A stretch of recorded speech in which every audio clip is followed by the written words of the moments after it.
अब चूंकि संजीव जी मेरे साथ बने हुए हैं, संजीव साहब, जिस तरीके से गदर पाकिस्तान की सीमा में मचा हुआ है, पाकिस्तान कर रहा है, चाहे वो अफगानिस्तान का इलाका हो या फिर बलूच का इलाका हो, इन सब के बीच संकेत तो दिखाई दे रहे हैं। और अभी चौकियों पर हमला हुआ है, चौकियों पर कब्जा किया है, वहां पर सैनिक मारे जा रहे हैं, लेकिन तालिबान पाकिस्तान की तरफ से जो एयर स्ट्राइक की गई थी उस पर तालिबान ने यह कहा था कि पाकिस्तान को भुगतना पड़ेगा। आपको वो स्कूल का हमला याद है जिसमें कई बच्चे मारे गए थे? आर्मी स्कूल में हमला किया था और ठोक कर तालिबान ने कहा था, टीटीपी ने उसकी जिम्मेदारी ली थी। ऐसे कई हमले, चाहे वो सेना पर हो, चाहे वो बच्चों के स्कूल पर हो। मुझे लगता है कि पाकिस्तान को अब भी सतर्क रहने की जरूरत है। ये तो एक छोटा सा ट्रेलर है, कोई बड़ा काम तालिबान कर सकता है वहां।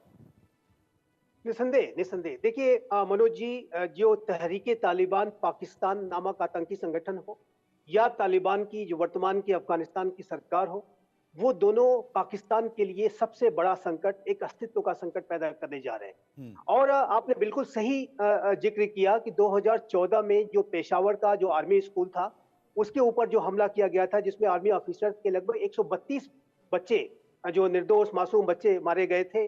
जाहिर है कि उसकी जिम्मेदारी तहरीक तालिबान पाकिस्तान ने ली थी। मलाला यूसुफजाई जैसी एक प्रगतिशील विचारों को रखने वाली महिला के ऊपर भी जो हमला था, वो तहरीक तालिबान पाकिस्तान ने किया था। और इसी तरीके के बड़े जो आत्मघाती हमलों को तहरीक तालिबान पाकिस्तान पूरे पाकिस्तान में समय समय पर अंजाम देता रहा है।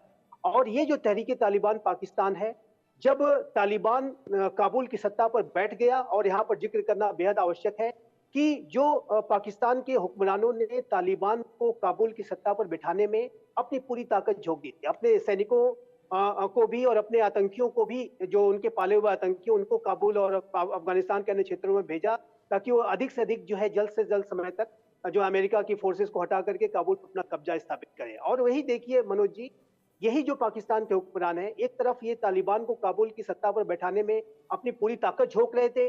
डीजीआईएसआई ने काबुल में बैठ करके पंजशीर के ऑपरेशन को सुपरवाइज किया था। और वहीं उसके पहले ये जो डूरन लाइन, जो एक जिसको कि अफगानिस्तान की किसी सरकार ने कभी मान्यता नहीं दी, वहां पर ये सीमा पर बाढ़ लगाने का भी काम कर रहे थे। तो ये जो उनके पाकिस्तानी हुक्मरानों का एक जो बेहद भ्रमित अंध जो दृष्टि है, जो उनका दोहरा चरित्र है, एक तरफ आप तालिबान को काबुल की सत्ता पर बैठाने के लिए अपनी पूरी ताकत भी लगा रहे हो, और उसी से अपने आप को डिफेंड करने के लिए बाढ़ भी लगा रहे हो। तो ये जो पाकिस्तान के हुक्मरानों का एक जो भ्रमित जो चरित्र है, जो एक दोहरा चरित्र है, उसकी वजह से आज पाकिस्तान तहरीक तालिबान पाकिस्तान और तालिबान का खतरा फेस कर रहा है। और ये पाकिस्तान के हुक्मरान वास्तविक रूप से अगर देखें तो तहरीके तालिबान और तहरीक तालिबान खतरे के पीछे वो पश्तून आबादी, जो कि अफगानिस्तान में सेकंड नंबर पे है, पाकिस्तान में सबसे ज्यादा पश्तून है, उन आबादी को, उस पश्तून बड़ी आबादी को ये डिवाइड करके रखना चाहते हैं।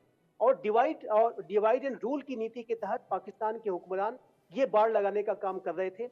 लेकिन चाहे तालिबान हो, चाहे तहरीक तालिबान पाकिस्तान, वो कभी नहीं चाहता कि हमारी जो पश्तून आबादी है उसको कोई डिवाइड करके रखे। उनके बीच में आपस में कनेक्ट इतना गहरा है, सांस्कृतिक कनेक्ट इतना गहरा है, भाषा एक है, बोली एक है, कस्टम ट्रेडिशन सब कुछ एक है, और उसको आप बाढ़ लगा करके आप विभाजित करने की कोशिश करोगे तो वो स्वीकार नहीं करेगा।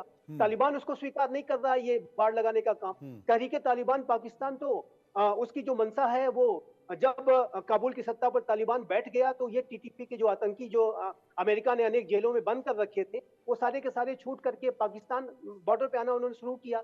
और उसके बाद उन्होंने सीधा सीधा हमला करना शुरू कर दिया। और तालिबान के काबुल की सत्ता पर काबिज हो जाने के बाद तालिबान का जो सिस्टर ऑर्गेनाइजेशन तहरीक तालिबान पाकिस्तान आज इतना महत्वाकांक्षी हो चुका है कि वो पूरे पाकिस्तान पर शासन करना चाहता है, वो पूरे पाकिस्तान का तालिबानाइजेशन करना चाहता है। एक समय मनोज जी, पाकिस्तान के हुक्मरानों की मंशा हुआ करती थी कि वो अफगानिस्तान को अपने स्ट्रेटेजिक बैकयार्ड के तौर पर इस्तेमाल करेंगे, लेकिन आज का जो तालिबान है वो पाकिस्तान को अपना स्ट्रेटेजिक बैकयार्ड बनाना चाहता है। वो पूरे पाकिस्तान का तालिबानाइजेशन करके अपने जो तालिबानीकरण की उसकी जो सोच है उसको और अधिक विस्तार देना चाहता है। और इसी वजह से मैंने, और इसको करने की प्रक्रिया में वो पाकिस्तान के आम नागरिकों को अब वर्तमान समय की टैक्टिक्स के तहत सीधा सीधा टारगेट नहीं करते, बल्कि उनका सीधा जो निशाना होता है वो पाकिस्तान की आर्मी होती है, पाकिस्तान की पुलिस फोर्सेस होती है, और वो गोरिल्ला वॉर की तरफ एक संकेत देते हैं। मैं महेश जी के पास जाऊंगा, लेकिन उसके पहले सुधाकर जी कुछ कहना चाहते हैं। सुधाकर जी। मैं बधाई देना चाहता हूं संजीव श्रीवास्तव साहब को, बहुत अनोखा किस्म के पॉइंट्स उन्होंने हाईलाइट किए हैं। अगर हम एक पॉइंट को टच नहीं करेंगे, मनोज, इतना बेहतरीन आप डिस्कशन कर रहे हैं, ये पैनल डिस्कशन, जी। वो है ये जो हम शरिया लॉ की बात कर रहे हैं, जो तहरीक तालिबान पाकिस्तान, ये क्या चीज है, ये लोगों को समझना है। तालिबान अफगानिस्तान, तहरीक तालिबान पाकिस्तान, दोनों के बीच में क्या है? कौम पश्तूनस्थान। ये दोनों चाह रहे हैं पश्तूनस्थान, और दोनों भी चाह रहे हैं कि शरिया लॉ ये होना चाहिए। डर इस बात की है, पिछले 2-3 साल से, जब से अमेरिका क्लेम कर रहा है